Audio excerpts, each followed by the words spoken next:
Welcome to Book Banter with me, your host, Dianne Burkhart. I hope you will join me every Wednesday as we explore all things to do with, well, books.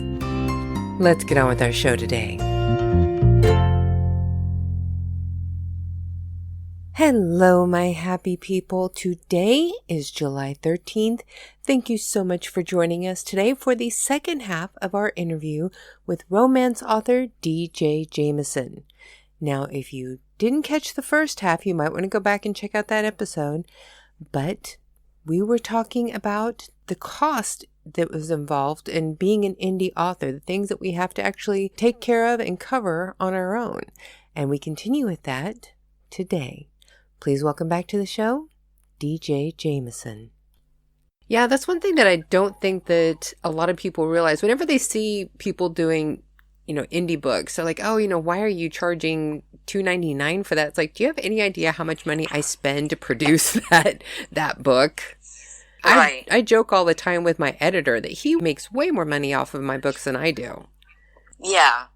I mean, obviously that is something that's an evolving thing. With my early books, I spent hardly anything on them. I did everything myself, which is not always ideal, but then at a certain level, as you start to level up, you want to look more polished and professional. So I pay for a book cover.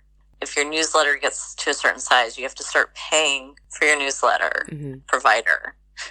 So, the expenses just keep racking up more and more the higher up you get. Some people will hire sensitivity readers. Like if they want to write a character that's a person of color, then they're going to pay some sort of service to read it and make sure they haven't messed it up. Yeah. So that's another, big fee on top of everything else. So yeah, I mean, it can definitely add up.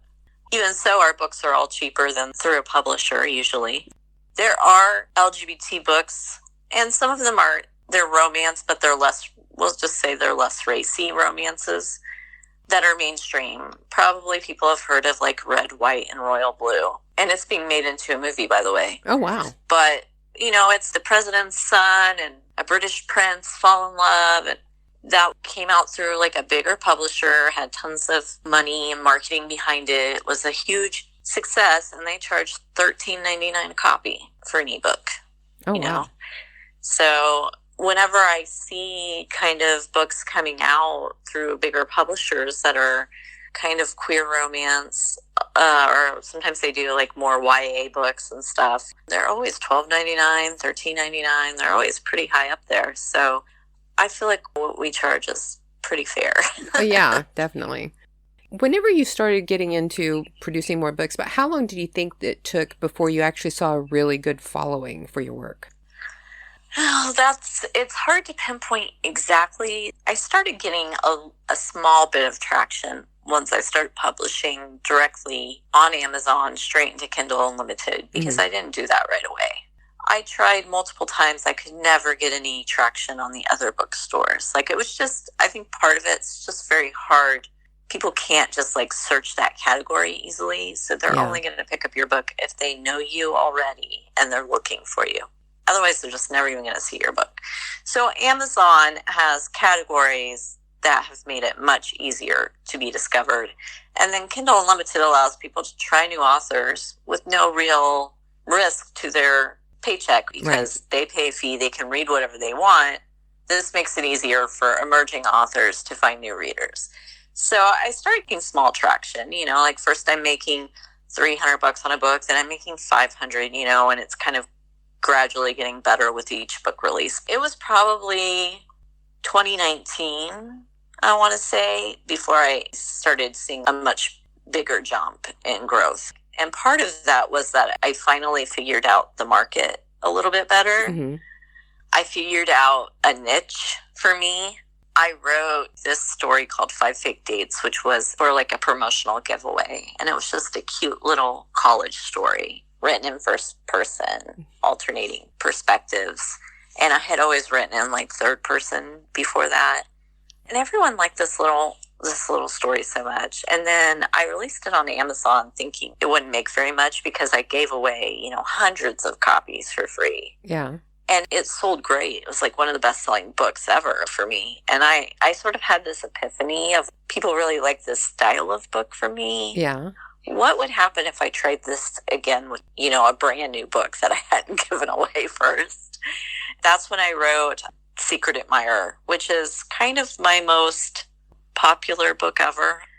It was also a college romance. It was kind of this cute, sweet story about the insecure, naive freshman and older brother's best friend who's a frat boy who kind of looks out for him. And it had this secret admirer theme where the frat boy just kind of wants to make the younger guy feel better after he stood up for a date. And he starts leaving him these little secret admirer gifts and notes.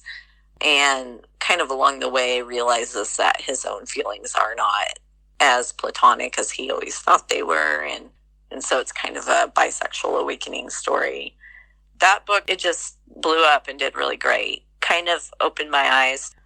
Everyone kind of has their strengths. And for me, for whatever reason, people really like those types of stories for me better than like if I try to write something super heavy and serious and a bit more angsty, So I kind of found this niche, and then I really just like leaned into the niche and started writing books that fit kind of that, sweeter, cuter, a little bit funny angle. And then things just really started taking off after that. So it was partly time, and it was partly figuring out of all the books I've written, this is what readers really like from me, and then really focusing in on that.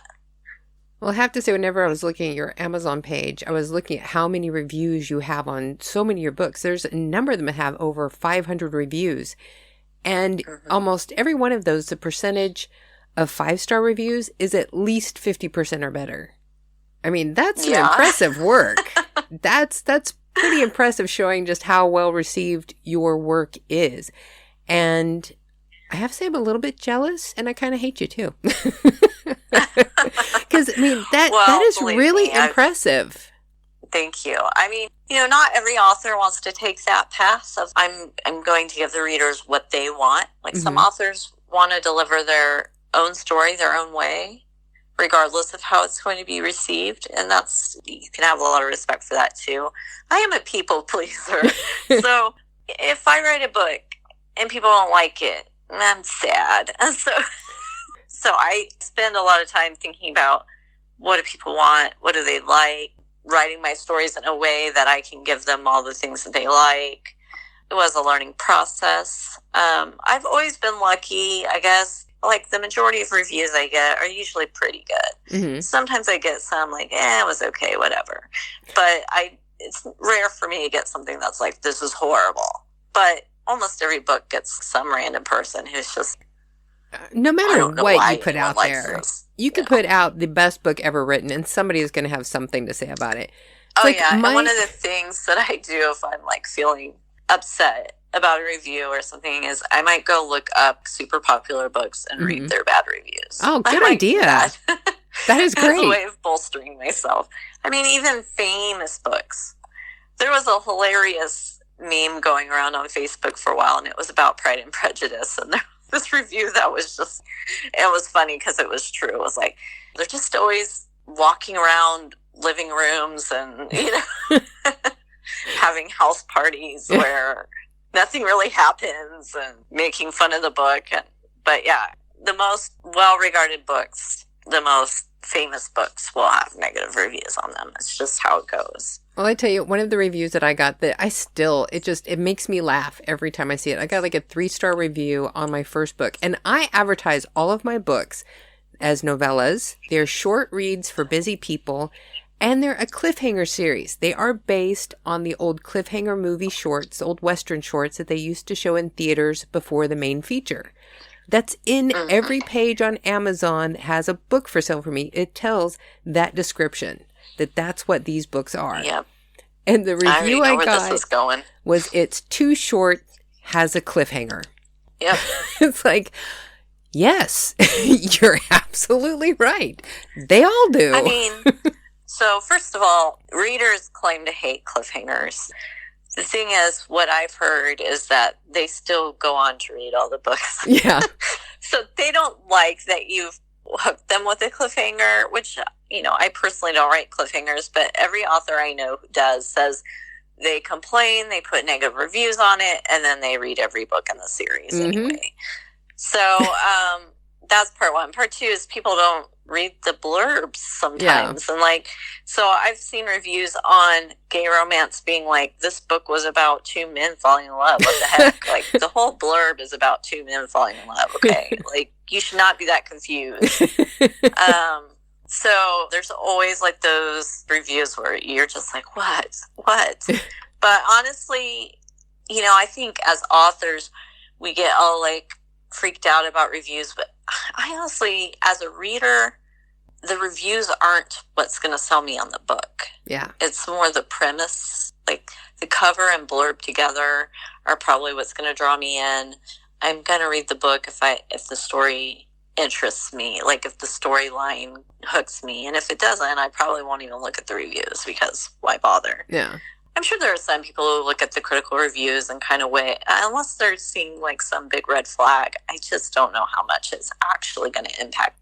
Now, I do think it's helpful if they see a book, it's it has 500 reviews and 50% are 5-star reviews. Well, that makes them feel less concerned about buying the book. Maybe they're like, okay, this is a quality book, I don't have to worry about it. But the specific reviews and what they say, I don't know how much people read them. Which one of your books is your favorite? See, I don't think I can answer that, because it changes with my moods. I have a couple of favorites that are not necessarily reader favorites. You know what I mean? So I wrote a book called Room for Recovery. It's part of the Hearts and Health series, and it's actually several years ago now. They're 18 and 19 years old. They're in their last year of high school, so it's a little bit more of a YA book, and it's a little bit heavier. The one character has a lot of internalized homophobia. He's in the closet. He's pretending to be straight and dating girls.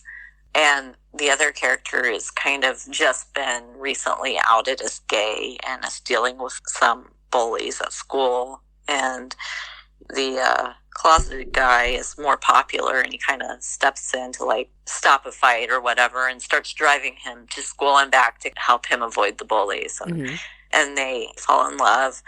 So it's got a lot of heavier, and it's got some coming of age kind of themes. And I really felt like it was a very meaningful story for me.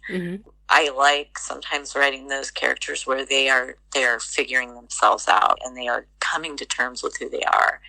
I have readers that like all my books, but in terms of the larger audience, it was not a super popular book, because it was a little more serious, and those books just don't sell as well for me. Yeah. And then another book I really, really liked that also didn't sell very well was called Faking a Groom. So it had sort of a tropey premise. But the one character, Avery, his father is a politician. He knows that Avery is gay, but he kind of keeps pressuring Avery to stay in the closet. It's not the right time for my political career, but, you can come out soon, but not yet. So Avery's getting strung along by his dad. And then there's a part of Avery that his dad doesn't even know about, which is, even though Avery is kind of like your typical all-American, broad-shouldered football player kind of looking guy, he really has a femi side, and he, likes to wear lingerie, and he wants to wear more feminine things, and he likes to put on makeup, but he can't ever do those things. So he's always been suppressed. Yeah. So the story, Faking a Groom, is his father starts pushing this anti-LGBT legislation, and Avery kind of finally snaps. And his dad says, it would be different if you were... I think the legislation had something to do with being able to adopt kids and have a family and things like that. And he basically says, it would be different if you were getting married, but you don't even have a boyfriend. And so Avery decides to call his bluff, and he gets someone to be his fake fiance, and he goes public and starts doing interviews with the media, pushing back against this legislation. But then there's also this romance that develops, because the guy who's helping him is his former high school sweetheart, who broke up with him because he would never come out of the closet and things like that. So I love that story because you just want to hug Avery, you know? Yeah. There's such an amazing journey for him of getting to the point of accepting who he is fully, you know, even when he pushes back against his dad and kind of produces this fake fiance, he's still not really fully comfortable with all the parts of him. And it takes him a while to get to the point where he's more open and accepting of who he is. And people did really like his story. But I think because the overall book kind of has this political theme. Yeah, it's a very heavy theme. I think that kept people from buying it as much because they kind of shy away from politics sometimes. So those are two of my favorites. And like I said, reader favorites, like that book, Secret Admirer, I already mentioned, is probably the number one favorite that readers have had from me. So they definitely like the sort of cute, lighter romance. You know, I get it because sometimes romance is very much about escaping your life. Yeah. And traditional romance, like male-female romance, it kind of had this formula where 2/3 of the way into the book, there would be this huge conflict. They would break up. They would be torn apart, whatever. Mm-hmm. You'd be devastated and crying for a chapter, you know, a few chapters before they finally decided that they wanted to be together, right? Yeah. There's been some pushback against that from readers. Like, they don't want all that negative part. They don't want the characters to fight with each other. If there's going to be conflict, they would prefer that it come from an outside source. They want to see this couple standing together. They want to see this couple working together as a team, even if there's difficulties. They don't want to see them like give up on each other at the first sign of trouble. So that's kind of been a shift away from that, where people they really want something fluffier and lighter and happier. Have you seen Heartstopper? I don't think so. It's a show on Netflix. Mm-mm. It's a gay romance on Netflix. It's 2 high school students. It really is very similar to the stories that I write. Mostly cute, light, you know, happy ending. Not every reader wants that, but there's a lot of readers who are looking for that. Do you want to continue writing with this genre theme, or is there something else that you've always wanted to venture into just to try it? I will probably always stay in romance. The thing I like about romance, and this goes for male romance too, is that you can write any genre under the umbrella of romance. So, you know, you can write a sci-fi romance. You can write a mystery romance. You can write suspense. You can dabble in other genres, but still stay in your big genre where all your readers are. Yeah. So I don't foresee ever leaving that, because right now I write all contemporary romance. I am getting kind of burnt out on that. I have entertained ideas of writing more of a paranormal romance, writing something that's a little more sci-fi with aliens, or writing just some other kind of subgenre. I don't know if it'll ever happen. It's hard once you have like sort of a niche and it's working.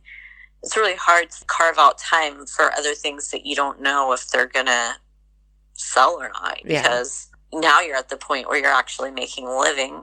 You don't want to be like, oh, never mind, I'm just going to go write this thing and give up 3 months of income or whatever. So I don't know. I kind of would like to try something at some point. I might, just because it does get hard after a while. You start finding yourself like repeating a lot of themes, or, you know what I mean? It's just hard to kind of keep every single book new and fresh and interesting. And it's not even just keeping it interesting for other people, but not boring yourself to death. Yeah. What are you working on now? Right now, I am writing a series called Games We Play. It has 2 big things going for it. The Games We Play premise is that each book, there's some sort of party game that's sort of the catalyst for the love story. I did a novella that's like sort of a prequel to the series called 2 Truths and a Lie. During that book, there's a 2 Truths and a Lie game. except their friends sort of twist the game around and use it as a way to basically point out that they're in love with each other. They're forcing these two best friends who are oblivious to realize, hey, you idiots, you're in love with each other. So that's like the first one. And then the second one's called Never Have I Evan, and it's a Never Have I Ever game. So each book has like a party game at the beginning that sort of acts as a catalyst. That's cute. It's also set in a small town with very quirky people. The town's called Granville. So, of course, there's like nosy grannies and things like that who kind of butt into their love lives, or they just like to get in the middle of things. So, you know, speaking of keeping things fresh, after my last series before this was just college romance books, I wanted to do something a little different. And I had just read some really quirky small town romances, and I was like, that's fun. So that kind of gave me another layer to put into the story, just to like change it up and keep it fresh, you know. And so people really like the small town feeling. All the books kind of have a little bit of this thing of, you know, Granville takes care of their own, you know, it's a community, but it's really a big family, you know, so they get a lot of that feel-good stuff about small community taking care of everybody. Yeah, I've lived in towns like that. Yeah. Where you do anything and everybody in town knows. Right. It's a little more romanticized because usually that's not like the most pleasant experience. Yeah. Because, you know, all the characters are more tolerant and more supportive, and then in real life they're not giving you a hard time and judging you, but they're there when you need them, kind of thing. So it's sort of been a challenge for me because it adds a lot of plot lines to the story, because you have like the romance plot line, but then you've got some sort of small town other things going on plot line. Yeah. So those books have been really long, and so that's been kind of a challenge for me to adjust to having more plot going on. The Two Truths and a Lie, that's your free book that you have on promotion right now? It is. It's free until, gosh, I don't know. The promotion is like a year long, and it started in January. So it'll be free through the rest of the year. Okay, and I'm going to have a link to that in the podcast description so people can find that book. But you are going to read some of that for us. I am. Okay, I was going to read the blurb first just to give a setup. Okay. So that maybe what I read will make more sense. Okay, so, and the blurb is short. Two truths and a, wait, what? What happens when drunken idiots, aka your friends, use a silly drinking game to sideswipe you and your BFF with the truth bomb that you're actually in love with each other? Truman, you impulsively kiss the best friend you've been in love with for ages, then wake up with a hangover and regrets. Lyle, you freak out because you're not gay or bi before realizing the kiss wasn't actually bad. Then you begin to wonder, should we do it again? Two Truths and a Lie is a cute, low-angst romance with two oblivious best friends who are perfect for one another, a town full of quirky residents who get in everyone's business, and a sweet demisexual awakening. So that's kind of the premise for the story. And then I'm just going to read this little part. So their friends set them up, and Lyle's not too happy about that. And his roommate, Darren, was kind of the instigator. So this is like kind of the morning after this awkward kiss happened, and I'll just start reading here. Darren shuffled out of his room around noon, his hair flattened on one side and standing straight up on the other, and a pillow crease still marking his cheek. Where's Truman? He waggled his eyebrows obnoxiously. Still in bed, sleeping off the best night of his life? You're welcome. I picked up my empty Dr. Pepper bottle and threw it. I'd like to say I didn't try to hurt him, but that sucker nailed him in the forehead with a satisfying thwack. You're such a jerk. Ow, dude, what the hell? What the hell do you think? I searched around for something else to throw. Your BS last night messed with True's head. I picked up the plastic carton of potato salad I'd been gorging on instead of making a proper meal, weighing the satisfaction of nailing Darren with it against the mess it would probably make. Whoa! Darren lifted his hands and backed up hastily. I was just trying to help. I stood up, sitting in my chair, scraping across the floor. Help? You wanted to help? That's what you're going with? Yes! He took another step back as my face contorted with frustration. I'm sorry. I thought a dose of honesty would be good for you both. Oh, screw you. Seriously, he insisted. Then after a hesitant step forward, gaze flicking between me and the potato salad weapon that remained in my hand. What happened? I wasn't going to tell him about the kiss. That would be like pouring gasoline on a lit match. But I did put the carton of potato salad down. Instead of throwing it, I stabbed my spoon back in and scooped up a big bite. He took off early. I shrugged. No idea what he's thinking.